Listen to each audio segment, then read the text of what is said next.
मेरा नाम रिया है। मैं 25 साल की हूँ और मैं देखने में बहुत ज़्यादा खूबसूरत हूँ।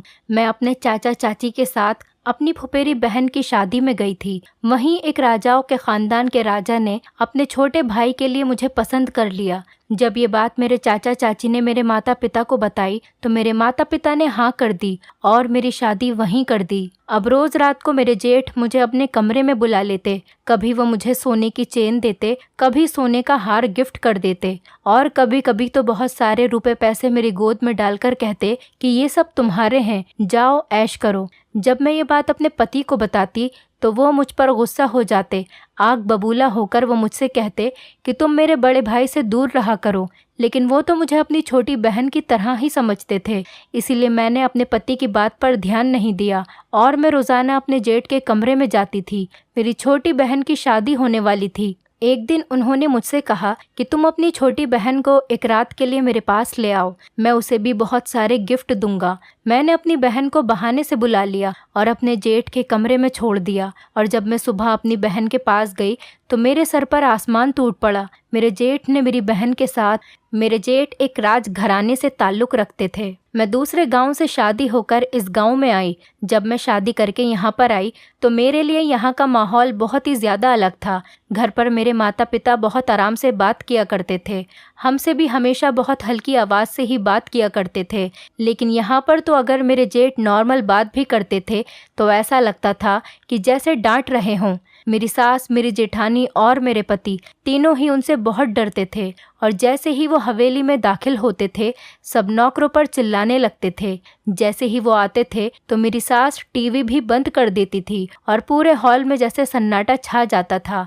पहले तो मैं बहुत घबराई हुई रहती थी और अपने जेठ से बहुत डरती रहती थी और जब मैं उन्हें चाय देती तो मेरे हाथ भी कांप जाते थे। जब तक मेरे जेठ कुछ कहते हम सब औरतों की जान हौल जाती थी क्योंकि वो गुस्से के बहुत ज़्यादा तेज थे। जहाँ मैं शादी करके आई थी वहाँ पर ये लाजमी था कि मर्द एक से ज़्यादा शादी करते ही हैं। ये बात मुझे शादी से पहले ही मालूम थी। राजाओं के ख़ानदान में बिहा कर आई थी। यहाँ पर दौलत की रेल पेल बहुत ज़्यादा आम थी। दूसरी शादी करना उनके लिए कोई बड़ी बात नहीं थी। मेरी खुशकिस्मती ये थी कि मैं बहुत ज़्यादा खूबसूरत थी और मेरा पति मुझे देखते ही मेरा दीवाना हो गया था। उसने शादी के बाद मेरी पहली ख्वाहिश पूछी थी तो मैंने कह दिया था कि मेरे सर पर कभी भी तुम सौतन मत लाना। शुभम ने मुस्कुराते हुए मुझसे वादा किया था जिसमें मुहिम थी कि वो दूसरी शादी कभी नहीं करेगा। मेरे लिए कुछ बातें समझ के बाहर थीं क्योंकि मेरे पति एक राजाओं के ख़ानदान से थे। उनका बहुत बड़े बड़े लोगों में उठना बैठना था, लेकिन हम उनकी तरह बिल्कुल भी नहीं थे। मेरा ताल्लुक़ एक गरीब किसान परिवार से था और मैं उस गांव की भी नहीं थी। बस मैं उस गांव में अपनी बुआ की बेटी की शादी में आई थी कि मेरे जेठ की नज़र मुझ पर पड़ी थी और उन्होंने मेरा रिश्ता अपने छोटे भाई के लिए मांग लिया था। फिक्र मेरे माता पिता को भी हुई थी कि एक राजा कैसे किसी गरीब की लड़की को अपनी इज्जत बनाना चाहते हैं, लेकिन फ़िलहाल मेरे माता पिता ने मना नहीं करा था और नहीं मना करने की कोई वजह उनके पास थी।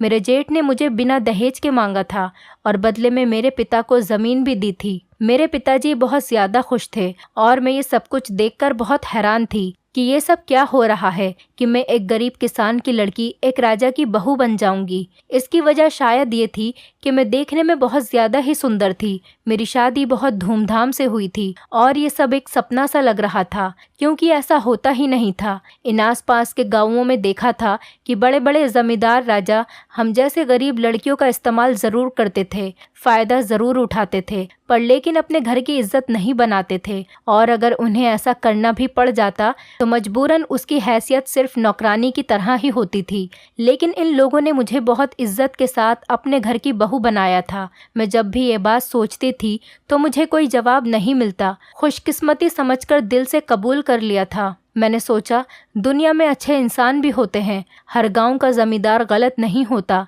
लेकिन मैं नहीं जानती थी कि इसके पीछे कौन सी साजिश मेरे खिलाफ की जा रही है और ये लोग कभी घाटे का सौदा नहीं खाते। ये मुझे बाद में पता चला और जो मुझे पता चला तो ये बहुत दर्दनाक था। इसने मुझसे ज़िंदगी भर का सुकून चैन छीन लिया था। मेरी सास बहुत खुश मिजाज थी, अपने बड़े बेटे से बहुत डरती थी, यहाँ तक कि मेरे पति भी अपने बड़े भाई के आगे नज़रें झुकाए खड़े रहते थे। गांव के लोग पहले से बहुत इज्जत करते थे। पंचायत में उनके फैसले की बहुत अहमियत थी। एक बार ऐसा अजीब वाकया मेरे सामने पेश आया कि मेरी अक्ल दंग रह गई। मेरे जेठ किसी पंचायत में गए थे और जब वहां से लौटे तो उनके साथ ही 19 साल की लड़की थी। उसे देखकर मैं बहुत हैरान हो गई थी, क्योंकि आज से पहले मैंने किसी भी लड़की को अपने जेठ के साथ नहीं देखा था। लड़की सादे लिबास में थी। उसके रोने की वजह से उसकी आंखें लाल हो रही थी और अब भी वो दबी दबी सिसकियां ले रही थी। वो लड़की अपने हुलिये से आम सी गरीब सी लड़की लग रही थी। मैंने सोचा था कि मेरे जेठ ने उसे काम करने के लिए रखा है। हैरत की बात तो तब थी जब मेरे जेठ ने कहा कि मुझे इस लड़की से शादी करनी है। मेरे साथ साथ परिवार के सभी लोगों के होश उड़ गए थे। मेरी जेठानी भी जमीन पर बैठ गईं। मेरे जेठ 50 साल के थे और वो लड़की 19 साल की। बुरा तो हम सबको लगना ही था, लेकिन मेरे जेठ के सामने किसी की बोलने की हिम्मत कहाँ थी। मेरे जेठ ने उस लड़की से कहा कि मेरे कमरे में जाओ, और वो चुपचाप चली गई। फिर मुझसे कहा कि इसे अच्छे से तैयार कर दो। ये सुनकर मैंने अपनी जेठानी की तरफ देखा। वो बेचारी रो रही थी। अब वो उम्र के किसी भी हिस्से में हो, एक औरत सौतन बर्दाश्त नहीं कर सकती थी। मैंने उसे तैयार करा और अपनी जेठानी के पास चली गई। वो बेचारी रो रही थी और मैं उन्हें दिलासे दे रही थी। अजीब बात तो ये थी, जब वो लड़की सुबह कमरे से बाहर निकली तो कीमती साड़ी और जेवर पहने हुई थी। वो बहुत खुश थी। मैं बहुत हैरत में थी कि ये कैसी लड़की है जो इतनी उम्र के आदमी के साथ खुश है। वो लड़की एक से एक कीमती कपड़े पहनती और मेरे जेठ के साथ घूमने चली जाती। मैं ये सोचती, कैसी कमअकल लड़की है जो उम्र दराज आदमी के साथ खुश है। शायद वो दौलत की लालची थी, लेकिन मुझे नहीं पता था कि एक दिन मैं भी इसी जाल में फंस जाऊंगी। एक दिन मैं उस लड़की के पास चली गई। वो मुझे देखकर मुस्कुराने लगी। मैंने कहा, तुम बहुत खुश नजर आ रही हो। जब आई थी तो बहुत दुखी नजर आ रही थी। तो उसने मुझसे कहा कि हाँ, मैं ये सोच रही थी कि मुझे अपनी माँ का कर्जा अपने दुखों के सहारे चुकाना पड़ेगा, लेकिन ये साहब बहुत अच्छे हैं, मुझे कुछ नहीं कहते और मुझे नए नए कपड़े लाकर देते हैं। और तो और इन्होंने मुझे आज तक हाथ भी नहीं लगाया। इस बात पर मुझे यकीन नहीं आ रहा था कि मेरे जेठ ने शादी के बाद भी उसे छुआ नहीं। मैंने कहा, ऐसा कैसे हो सकता है? तो वो हंसने लगी और तैयार होने लगी। वो लड़की बहुत चालाक थी। कैसे उसने मेरी जेठ को अपनी मुट्ठी में कर रखा था। मैं ये सोच रही थी कि अगर मेरे जेठ इस काबिल नहीं तो ये कब तक अपने जज्बातों पर काबू पाएगी। एक लड़की अपने जज्बात पर कैसे काबू पा सकती है? फिर मेरे दिमाग में एक बात आई और उसने तो मेरे होश ही उड़ा दिए कि मेरे जेठ के बाद इस हवेली में सिर्फ मेरे पति ही हैं। लड़की बेकाबू होकर मेरे पति के साथ कुछ कर न दे। जब बड़ा भाई ये कदम उठा सकता है तो मेरे पति क्यों नहीं? मुझे अपने पति पर नजर रखनी चाहिए। एक बार देर रात मेरी आंख खुली तो मेरे पति मेरे कमरे में नहीं थे। मैं घबराकर एकदम से उठी और नीचे गई। मेरे जेठ के कमरे में से दबी दबी आवाजें आ रही थी और उन पर मेरा ध्यान गया तो मानो जैसे मेरी सांसें ही रुक गई हों। हो सकता है वो लड़की मेरे जेठ को नींद की गोली खिलाकर सुला देती हो और मेरे पति के साथ रात गुजारती हो। मैं कमरे के पास गई। मैं खिड़की खोलकर देखना चाहती थी। नीचे से खिड़की खोलने की कोशिश करी तो ऐसे ही मेरे पति ने मेरा हाथ पकड़ा और मुझे पीछे की तरफ खींच लिया और मुझे गुस्से में खींचते हुए अपने कमरे में ले गए और मुझ पर चिल्लाने लगे कि तुम मेरे बड़े भाई के कमरे में क्यों झांक रही हो? मैं क्या करती? मुझे सच बताना नहीं था और झूठ कुछ समझ नहीं आ रहा था, तो मैं चुप रही और इसी बात पर मेरे पति ने मुझे बहुत डांट दिया। बात ही कुछ ऐसी थी। मुझे नहीं लगता था कि इस मामले में मेरा कोई दोष था। हर लड़की अपने पति के लिए फिक्रमंद होती है और जब मेरे जेठ 50 साल की उम्र में ये काम कर सकते थे तो मेरे पति तो अभी भी जवान थे। और कुछ दिन बाद हमारे घर में जो हुआ उससे सब बहुत हैरत में थे कि मेरे जेठ ने उस लड़की को तलाक दे दी और उसके बदले में उन्होंने उसे बहुत सारे जेवर और रुपए पैसे दिए और लड़की दुखी भी नहीं लग रही थी। वो लड़की बहुत खुश थी। मुझे ज्यादा हैरत नहीं हुई, क्योंकि कोई भी लड़की अपनी जवानी में इतने बुजुर्ग आदमी के साथ तो पैसों के लिए ही शादी कर सकती है या फिर मजबूरी में। उसे पैसे मिल गए थे और उसे क्या चाहिए था। दूसरा झटका तो तब लगा जब 3 हफ्ते बाद मेरे जेठ एक और लड़की से शादी करके उसे घर ले आए। उस लड़की की उम्र 18 साल थी। वो किसी तनाव में ही आई थी। उसके साथ भी मेरे जेठ का रवैया ऐसा ही था। उसे भी मेरे जेठ ने हाथ तक नहीं लगाया था। वो उस पर भी ऐसे ही पैसे खर्च कर रहे थे। हर चीज के मालिक मेरे जेठ ही थे, इसीलिए मेरे पति को सिर्फ खर्चा ही मिलता था। उस घर की बहू होने के बाद भी मैं एक आम घराने की बहू की जिंदगी ही गुजार रही थी, जैसी वो लड़कियां गुजार रही थी। मुझे तो अब शक होने लगा था कि मेरा जेठ इस उम्र में सठिया गया है, जो अपने भाई को देने के बजाय उन लड़कियों पर खर्च कर रहा है।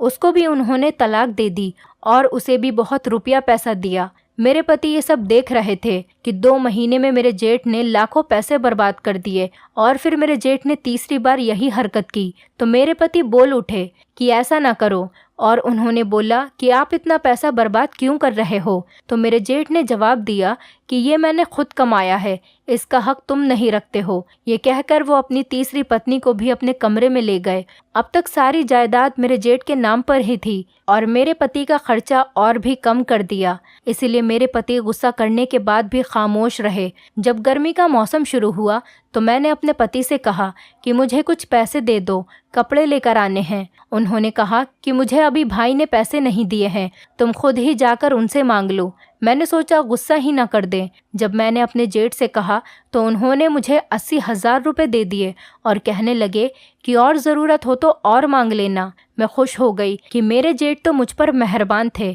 और अब तो वो आए दिन मुझ पर खर्चा करने लगे।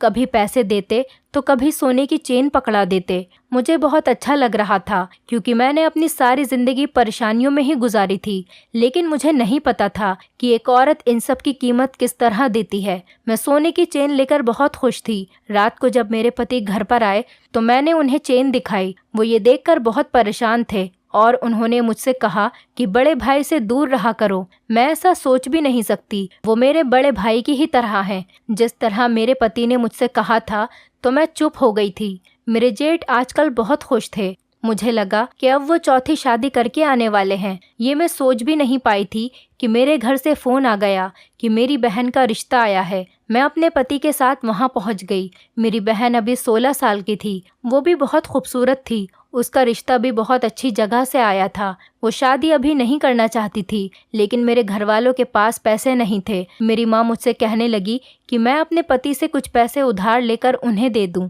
लेकिन उनके पास तो पहले ही कुछ नहीं था। मैंने सोचा मेरे जेठ आजकल मुझ पर बहुत मेहरबान हैं, मैं उनसे पैसे लेकर दे दूंगी। मैंने माँ से कहा कि हाँ, मैं तुम्हें पैसे दे दूंगी। मेरी बहन बहुत खुश थी। मैं कुछ दिन बाद हवेली पहुंच गई। मेरी जेठानी की भी तबीयत खराब थी। वो तो अपने कमरे में ही रहती थी और मेरे जेठ भी आजकल घर पर ही रहते थे।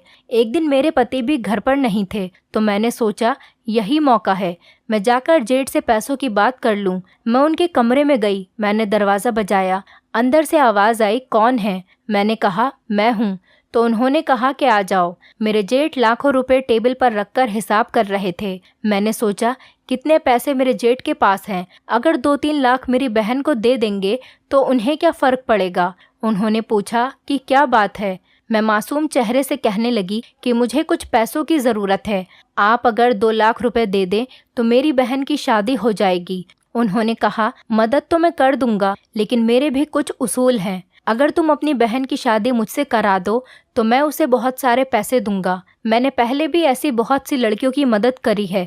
अगर मैं उनकी ऐसी ही मदद करता तो लोग मुझ पर शक करते, मेरे किरदार पर उंगली उठाते, कहते बुढ़े की लड़कियों पर नज़र है, इसीलिए पैसे दिए जा रहा है। न जाने पैसों के लालच में उनके साथ क्या क्या करता होगा। लेकिन शादी के बाद कोई कुछ नहीं कहता। मैंने कुछ दिन उनको बहुत ऐश कराया, लाखों रुपए उन पर खर्च करे और फिर उनको डिवोर्स दे दी। उनके पास आज इतना पैसा है कि वो कहीं भी शादी कर सकती हैं। अगर तुम अपनी बहन की शादी मुझसे करा दो तो मैं उसे भी इतना पैसा दूंगा, वो भी अपनी शादी कहीं भी करा सकती है। ये बात सुनकर मैं सोच में पड़ गई। सोचने लगी कि कुछ दिन की ही तो बात है, वैसे भी जिस उम्र में मेरे जेठ पहुंच गए हैं वो रिश्ता निभाने के बिल्कुल भी काबिल नहीं है। ये बात तो मैं और लड़कियों से समझ ही चुकी थी। मैं चुपचाप उठकर वहां से आ गई और अपने कमरे में बैठकर सोचने लगी। मैंने अपनी माँ को फ़ोन लगाया और उन्हें सब बताया। मेरी माँ कहने लगी कि तेरी बहन 16 साल की है और जो रिश्ता आया है उस लड़की की उम्र 20 साल की है। हमने इसीलिए ये रिश्ता पसंद करा था, उन दोनों की जोड़ी बनती है। तुम्हारी शादी भी तुम्हारे पति से इसीलिए कराई क्योंकि वो तुम्हारे जोड़ का था, तेरे जेठ से उसका जोड़ बिल्कुल भी नहीं बनता। मैंने कहा, माँ कौन सा उसको सारी उम्र मेरे जेठ के साथ बितानी है, बस 15 दिन की ही तो बात है। जिस उम्र में मेरा जेठ है उसने अपनी पहली 3 बीवियों को छुआ तक नहीं है, वो इस काबिल ही नहीं है। मेरी माँ चुप सी हो गई थी, कहने लगी कि सोच कर बताती हूँ। कुछ दिन बाद मेरी छोटी बहन का फ़ोन आ गया कि मेरे साथ ये सौदेबाजी नहीं होगी, मैं आपके जेठ से शादी नहीं करूँगी, और उसने गुस्से से फ़ोन काट दिया। लेकिन मैंने माँ के घर जाकर अपनी माँ और बहन को खूब समझाया कि वो मान जाएं तो खूब सारा पैसा मिल जाएगा। बहन नहीं मान रही थी, वो मुझसे कहने लगी, मेरा दिल नहीं मानता, आपका जेठ देखने में हट्टा कट्टा है और मुझे उसकी नज़रें भी अच्छी नहीं लगती। मैंने कहा, मैंने उन 3 लड़कियों से पूछा है, वो तुम्हें छुएगा तक नहीं। अच्छा है तुम्हारा रिश्ता एक सही जगह हो जाएगा जो पैसों की वजह से रुका हुआ है। अपनी छोटी बहन से कहा, मुझ पर भरोसा कर, तेरी इज्जत पर कोई आँच नहीं आएगी। तब उसने मेरी बात मान ली थी। जब मैंने जेठ को बताया कि मेरे घरवाले और मेरी बहन मान गईं तो वो बहुत ज़्यादा खुश हुए। उन्होंने अपने बालों पर रंग लगाया और उस दिन उन्होंने अपनी दाढ़ी भी बनवाई थी। मेरे पति 2 दिन के लिए बाहर गए हुए थे। अगर मैं उन्हें ये बात बता देती तो वो मुझे मना कर देते, इसीलिए मैंने उन्हें नहीं बताया। मैं उसी दिन अपने जेठ की बारात लेकर अपने घर चली गई। मेरी बहन बहुत मायूस थी, उसे इस शादी की ज़रा भी खुशी नहीं थी और शादी के बाद मैं उसे अपने घर ले आई। मेरे जेठ तो इतने खुश थे जैसे पता नहीं उन्हें कौन सा खजाना मिल गया हो। पहली बार मुझे अपनी बहन को उनके कमरे में बिठाते हुए बहुत बेचैनी हुई थी, लेकिन मैंने दिल को ये तसल्ली दे दी कि मेरा जेठ इस काबिल ही नहीं है। मेरी सास और जेठानी भी मेरे इस फैसले से खुश नहीं थी। सुबह जब मेरे जेठ बाहर निकले तो वो बहुत खुश थे। उन्हें खुश देखकर जैसे मेरा दिल किसी ने अपने हाथों में ले लिया हो। जल्दी से जेठ के कमरे में गई थी तो अपनी बहन की सिसकियां सुनकर मानो जैसे मेरे पैरों तले से ज़मीन ही निकल गई। उसकी बिखरी हालत देखकर और उसके चेहरे पर नाखूनों के निशान देखकर ऐसा लगता था कि किसी ने उसे जानवरों की तरह रौंदा है। वो मुझे देखकर फूट फूट कर रोने लगी और कहने लगी, दीदी तुमने तो मुझसे झूठ बोला था, तुम्हारे जेठ ने तो ज़बरदस्ती मुझसे अपना हक वसूला है, वो इंसान नहीं हैवान है। ये सब उसने नाटक खेला था। उसकी नज़र शुरू से ही मुझ पर थी। वो जानता था कि मेरे माता पिता मेरी शादी हरगिज़ उससे नहीं करेंगे। उसने इस काम के लिए बहुत मेहनत की थी लेकिन नाकाम रहा था, इसीलिए उसने अपने भाई से आपकी शादी करवाई और जानबूझकर उन लड़कियों से शादी की और उनसे कहा कि आपसे झूठ बोलें कि वो इस काबिल नहीं हैं, ताकि आपसे जब वो मेरी बात करें तो पैसों के लालच में आप मान जाएं और वो मुझे डाइवोर्स भी नहीं देगा। ये भी मुझे उसी ने बताया है। मेरी कसूरवार आप हो दीदी, मैं आपको कभी भी माफ़ नहीं करूँगी। मेरी बहन मुझे बद्दुआएं दे रही थी, वो मुझे कोस रही थी और मैं बेजान खड़ी थी। मैंने अपनी बहन के साथ बहुत बड़ी ज़्यादती कर दी थी। मैं उसके सामने हाथ जोड़े बैठी थी, लेकिन अब कोई फ़ायदा नहीं था। लोग सच ही कहते हैं कि लालच बुरी बला है। दोस्तों, उम्मीद करती हूँ आपको हमारी कहानी पसंद आई होगी। कहानी पसंद आई है तो वीडियो को लाइक करें, चैनल पर नए हैं तो चैनल को सब्सक्राइब करें और हाँ, नोटिफिकेशन बेल को ज़रूर दबाएं ताकि अगली अपडेट सबसे पहले आपको मिले।